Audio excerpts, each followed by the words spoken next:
How's it going, everybody? We're here with Sam Cassatt, the Chief Strategy Officer of ConsenSys. How you doing today? I'm doing great. Hanging out at TechCrunch and super cool conference. Yeah, it's great to have you on. So talk a little bit about ConsenSys' general strategy going into 2018. So ConsenSys has gone through a lot of different iterations over the last few years. We've been around since really late 2014, early 2015, and we began sort of when no one knew the word blockchain at all. People thought we were a little crazy when we walked into boardrooms and said, we're going to revolutionize your technology infrastructure, your fiscal infrastructure, revolutionize the economy. No one really understood what we were talking about. Fast forward a few years, obviously, blockchain is a buzzword. Everyone realizes that there's some application of this to their world.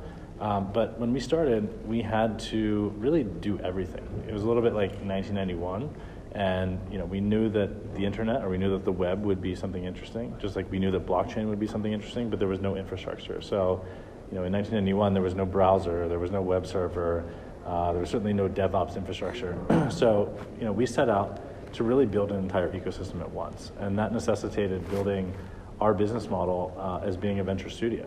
When we looked at how to build a whole ecosystem, how to build everything at once, you can't just make one company that makes everything, because for one, I don't know of any successful example of that. It's distracting. It's not the right level of abstraction to think about it at. We felt it was too early to make a venture fund because everyone would have had to repeat each other's work, right? If I had seeded 20 different companies, all of those companies would have had to build Truffle. They would have had to build MetaMask. They would have had to build Infura. They would have had to build all of these infrastructure components that are shared between all the ConsenSys projects, everyone that's building on Ethereum, et cetera. So what we did is we decided to make a company that's at a level of abstraction above one company, and it's a company that builds companies. And I think we've done that fairly successfully by trying to build things like prediction markets, like Gnosis, things like supply chain platforms, games, et cetera. That motivated all of the infrastructure that we needed to build. So we've ended up with probably about 50 or so portfolio companies that have been in that studio, where in the part of the company that builds companies. That's gone fairly well. On the other hand, as we've progressed, as the market has progressed, governments, Fortune 500 companies, central banks, entities like that, when you go Googling blockchain, you go Googling Ethereum, you find us pretty quickly, and there's a lot of demand for us to help the entities like that implement blockchain technology into their existing infrastructure. So we have a part of our company called ConsenSys Solutions that's taking all that infrastructure we've built for our own needs, for our own applications, and helping other companies and institutions build their own applications that utilize blockchain technology. So that one looks a little bit like like an Oracle, perhaps, where in the early days, you couldn't just buy a database off a shelf and plug it in.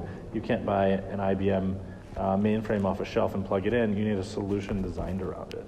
So ConsenSys Solutions takes the Ethereum blockchain technology, designs a solution based on it, and then implements that. So we think that a combination of making a whole bunch of companies that are really good manifestations of blockchain technology that we build and support, as well as helping all of the incumbents in the world realize the use cases of blockchain at the same time, that's really kind of the golden couple there. And then around that, we have a ton of other things going on. We have a venture fund, we have a social impact arm, we have an educational institution. Actually, just today we announced too that ConsenSys Academy is launching their first non-developer course on Coursera, and it'll be available to everyone in the world through that platform. So we have a lot of things going on. Our general strategy is just, develop the whole ecosystem of Ethereum, get it into the hands of as many corporates and as many governments as possible, and get the whole world realizing what they can do. So one of the interesting things about the venture development studio model is the concern over what I call the Amazon effect, which is, Amazon enters healthcare and there's a 10% drop in every single healthcare stock. ConsenSys in blockchain is comparable to Amazon on the public sphere. Thanks. If you know anything about blockchain, you probably know about ConsenSys, and you definitely know about Ethereum, even if you're just investing in Bitcoin. So is there any concern over discouraging competition because you have so many spokes on that hub?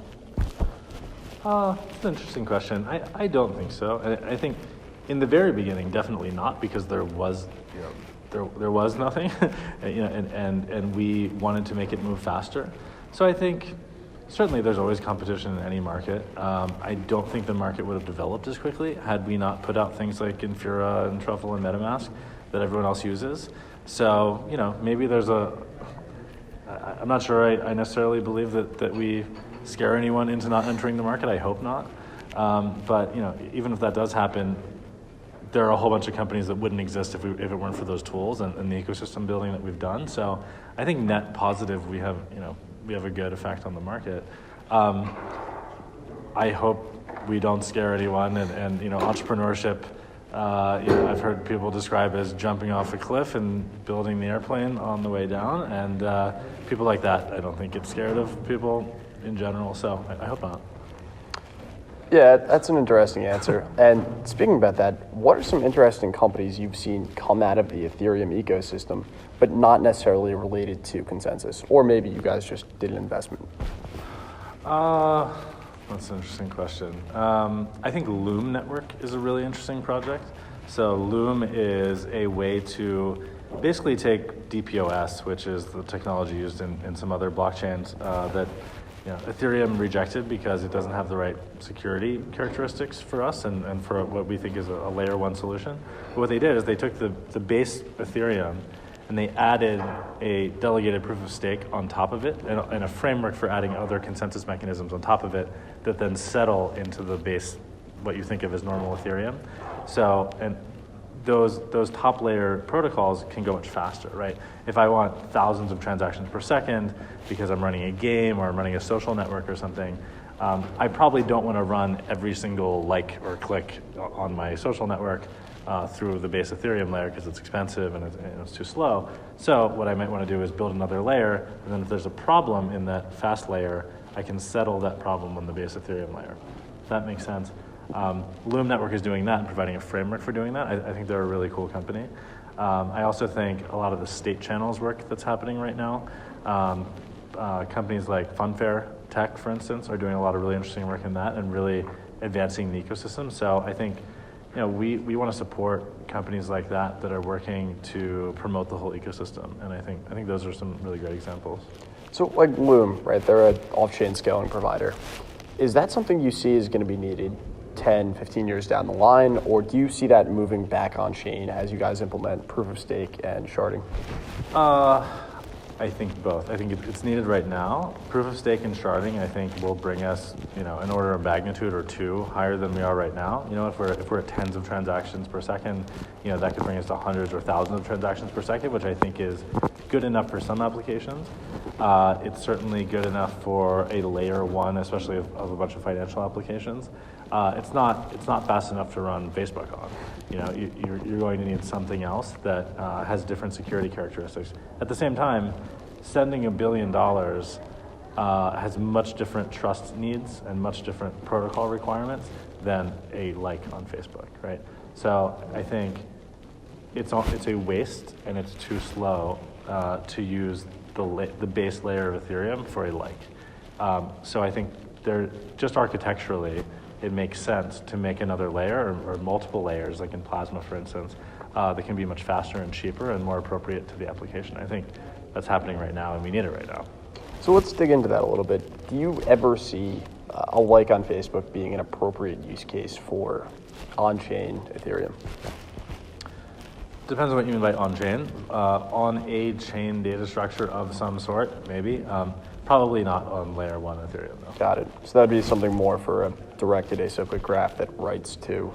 Like a side chain or a DPoS or some kind of other decentralized database that sits alongside the base chain, and maybe the root of the application and the smart contract that is the finances of that social network probably needs to sit on chain on layer one chain.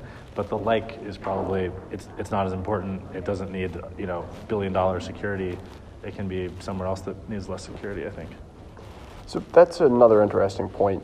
As far as distributed database systems go, how do you see that progressing over the next few years? Because as it stands now, Ethereum really is not good for a database, and it's not meant to be one. Sure.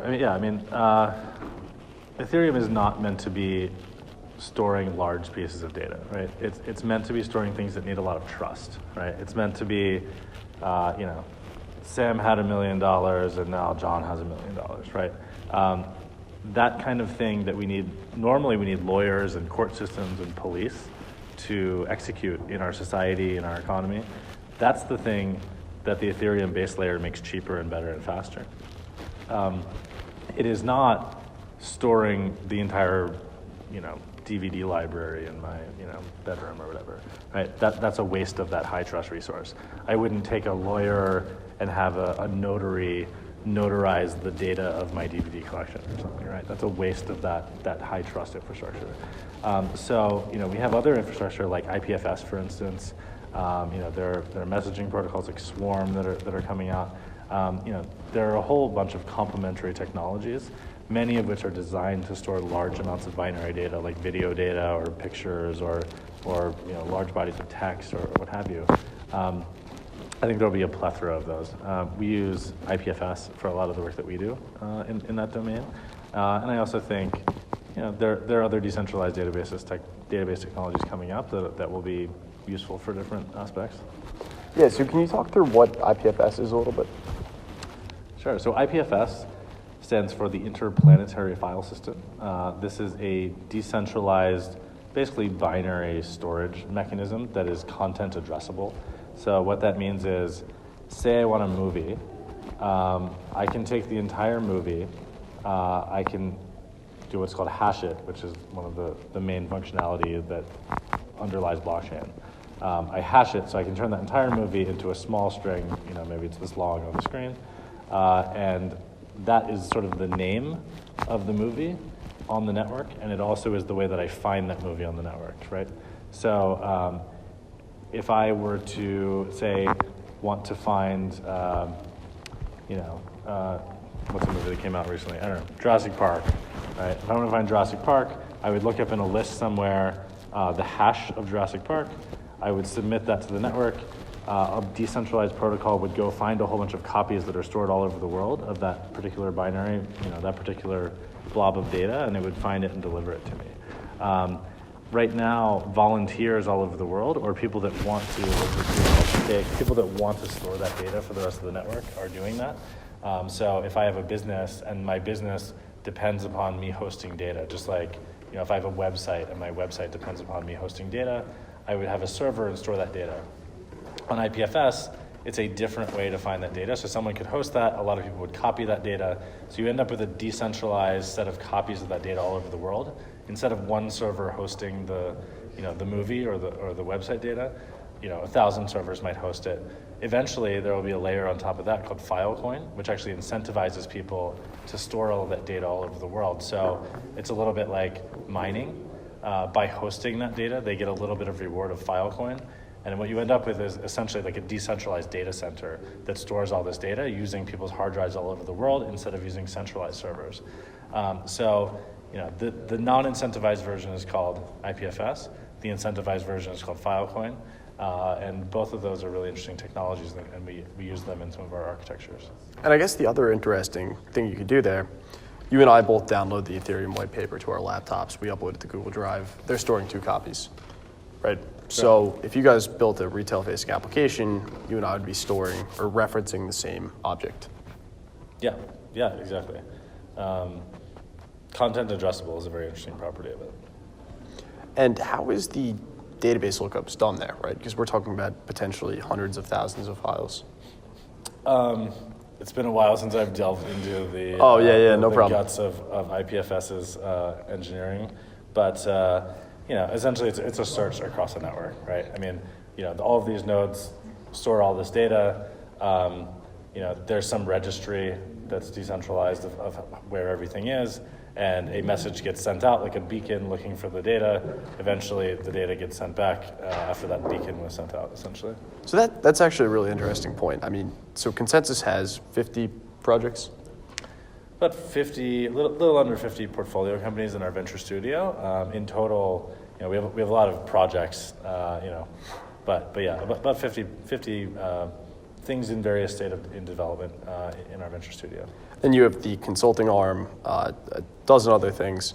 Yep. How, as a executive at this company, do you keep up with that? And how, as the chief strategy officer of such a decentralized type company, do you steer the ship?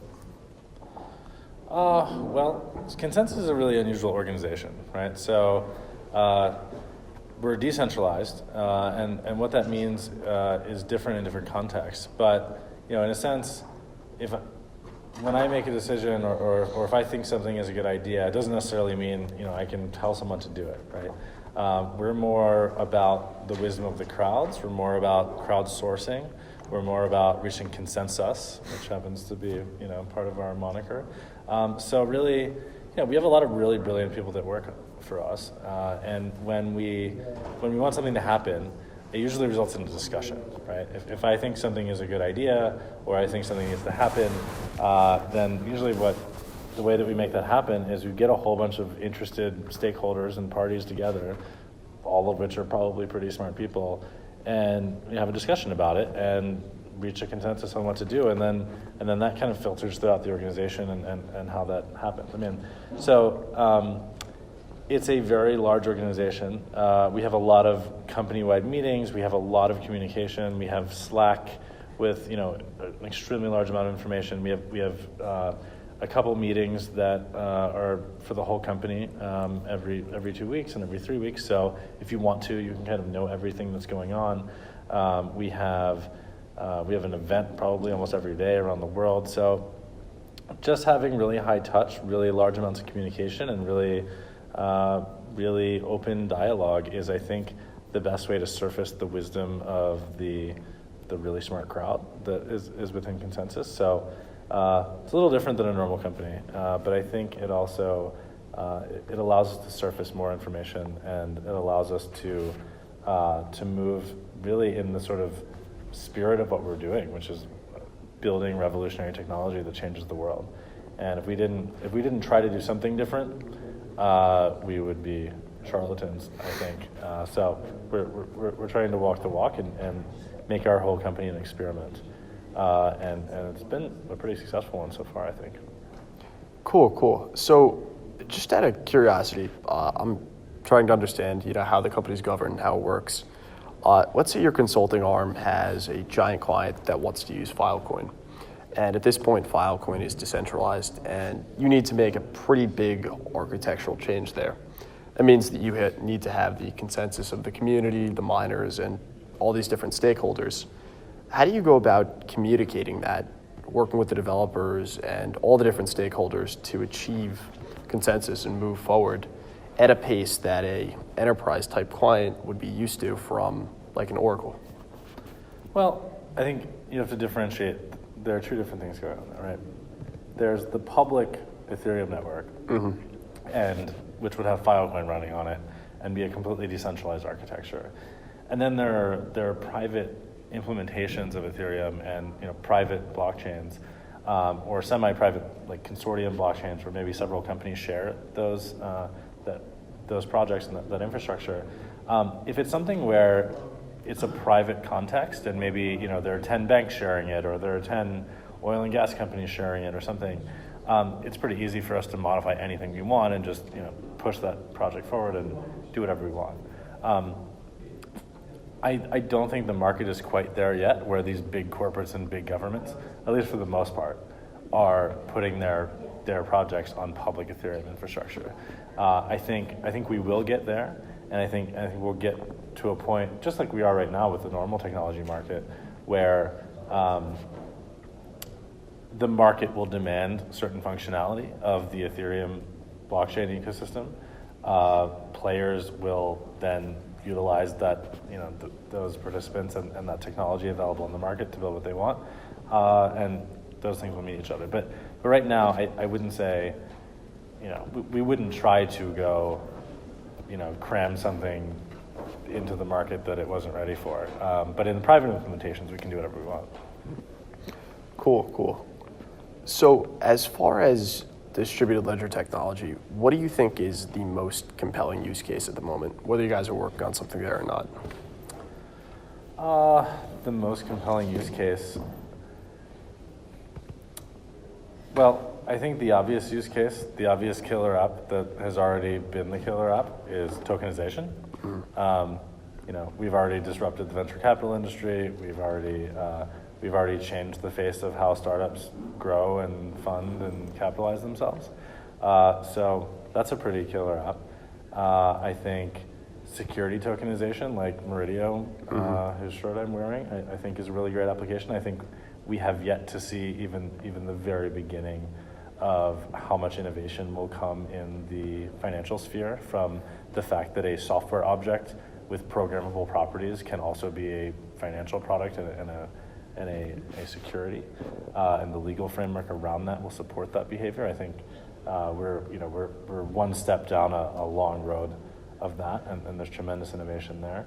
I think providing access to asset classes and to finance in general for emerging markets is a tremendously powerful use case. I think disrupting journalism, as Civil is doing, is a ripe area for decentralization.